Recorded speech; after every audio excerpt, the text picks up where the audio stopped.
ഉമയ്ക്കും മഹേശ്വരനും ഒരു വലം വയ്ക്കുമ്പോൾ ഉലകത്തിനൊക്കെയും നിൻ പ്രദക്ഷിണമായി. ഉമയ്ക്കും മഹേശ്വരനും ഒരു വലം വയ്ക്കുമ്പോൾ ഉലകത്തിനൊക്കെയും നിൻ പ്രദക്ഷിണമായി.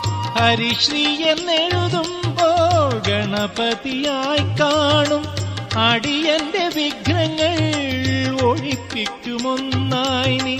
ഹരിശ്രീ എന്നെഴുതുമ്പോൾ ഗണപതിയായി കാണും അടിയന്റെ വിഘ്നങ്ങൾ ഒഴിപ്പിക്കുമൊന്നായി നീ. ഗണപതി ഭഗവാനേ നമാമി, ഗണപതി